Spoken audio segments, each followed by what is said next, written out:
I am Brittney. I live with Hidradenitis Suppurativa, and I am now included.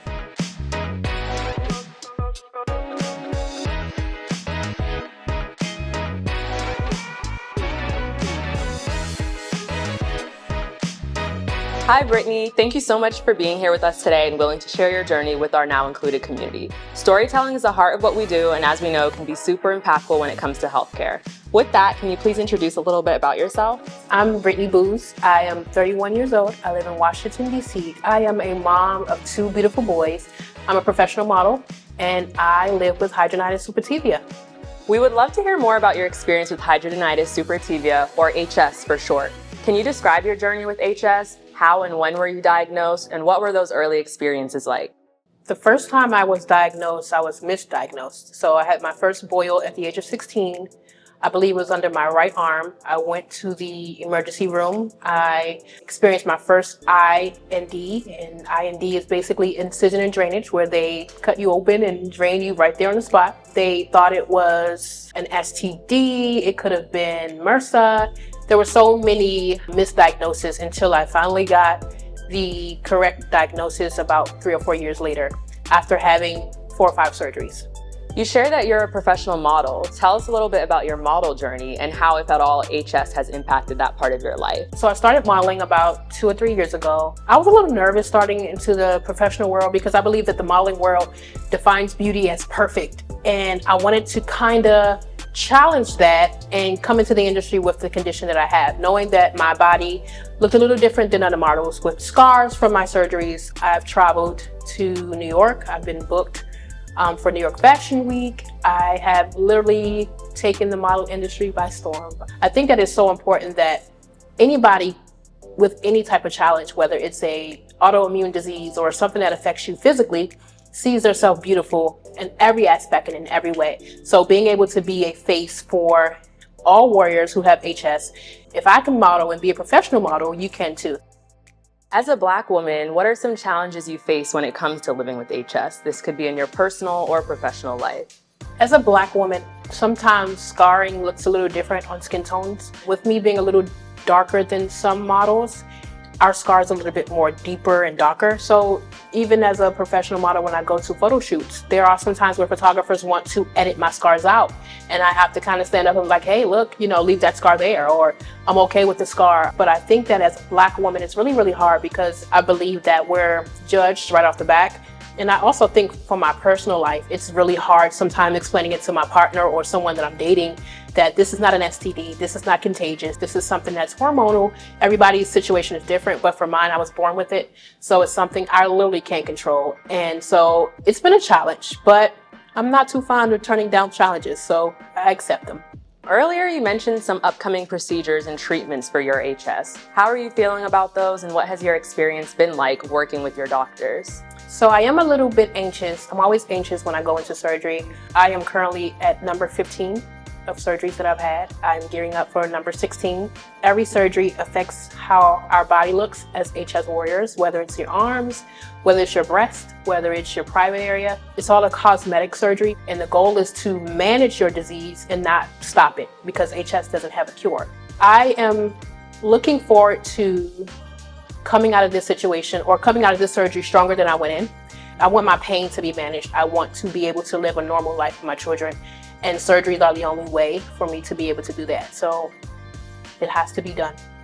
And how has your experience been working with different dermatologists or doctors? Working with different doctors to manage my HS has been a little rocky. You have some doctors who just really don't understand what the condition is, and they're kind of just throwing the book at you like, hey, try this antibiotic, or try a new soap, or don't shave. I had a doctor tell me, just shower more. There has been so many different developments in medicine now. Back when I was 16, nobody really knew what it was or how they could treat it. And being able to go to the doctor now, every doctor knows what I'm talking about when I say I have HS, and be able to say, well, we have options for you. We have treatment plans for you to kind of manage your pain. We can't cure you, but we can give you a quality of life. So I'm grateful that they're doing way more research and looking at the other preventative measures for us to be able to live a quality of life, or have a good quality of life.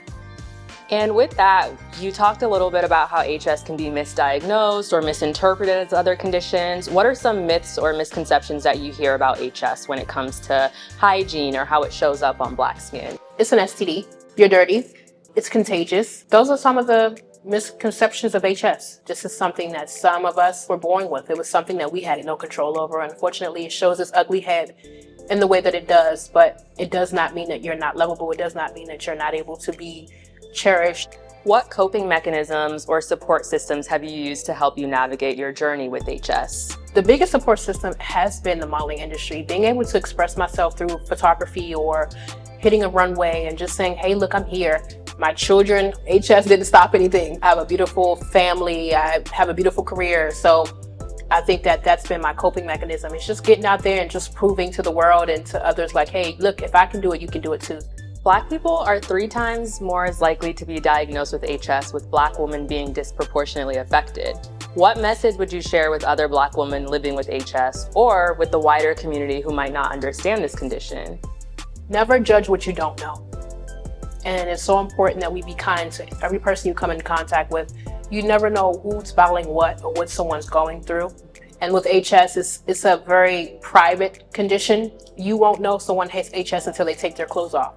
Unless someone shows you their scars or they show you their bumps. There's someone right now that you might know that has HS and you don't know until they tell you, or you notice that they're sick a lot. People with HS get very, very sick. You notice they get a lot of colds or they're always catching something. It's because our immune system is already under attack because of HS. You never know what someone's fighting behind closed doors. If you do know someone who has HS, educate yourself on how you can be there for them, how you can support them, and also educate yourself on possibly going out and advocate for other people as well. So you mentioned having to advocate strongly for yourself to receive the necessary care for your HS. What advice would you give to others facing similar challenges while they're navigating this healthcare system? Use your voice. Don't be afraid. Don't let nobody tell you that your pain is not, that bad, or you're complaining. Because a lot of times people with HS, I feel like they want to kind of label us as drug seekers. Oh, you're coming into the emergency room because you are seeking steroids or you're seeking narcotics. And most of the time, people don't know that HS is horrible. It's a pain that nothing can help sometimes. You really do need something stronger. And because the condition that we have is deeper in our skin, just cutting it in the emergency room is not enough. You still need to go through surgery where they can go in and really cut down to the core. It's almost like having a pit and you have to get down to that pit to get that infection out. But anybody out there who's just finding out that they have HS or currently living with HS, I'm hoping and praying that my story inspires you to keep going. Don't stop, and don't let anyone tell you that you're not worthy and valuable. Speak up for yourself. Educate yourself on the options that you have. Know your rights. Looking ahead, what are your hopes for the future of skin health and skin health care? Are there any promising treatments, research, or changes in the field that you're excited about? I'm excited for the new technology that we have. I've spoke about how hidradenitis treatment has changed in the past years. I was introduced to laser surgery, and laser surgery was less invasive. It's something that I never had been offered until about 2 or 3 years ago, and it's been probably the best decision of my life. Educate yourself and look at your options. Don't just take the first option, and ask all the questions that you can. And if that dermatologist doesn't work for you, find someone else who can. What empowers you to take actions for bettering your health? What and who motivates you? I want to have a great quality of life. And so me having surgeries has helped me gain somewhat control over this condition. Being able to get out and run with my children and just go and have fun without being depressed or being in pain really has changed my life. So I think that my children really motivate me to get up every day and say, hey, look, I have a condition, but I will not allow it to control my life. I'm going to get ahead of this thing, and that's what I'm doing. To anybody who has this condition, I've had so many people come to me and say, how do I get surgery, or where do I get help? It starts with your primary care physician, going into the doctor, telling them this is the condition I have. Talk to them about your options. Don't sit in pain. Don't sit suffering. If surgery is something that you've been thinking about, let me just say this, even though I've had 15 surgeries, I have a better quality of life now, and vice versa, sitting in pain for the rest of my life. So there are options that you can look into. So talk to your primary care physician and ask them what your options are, and take your life back. I am Brittney. I live with Hidradenitis Suppurativa, and I am now included.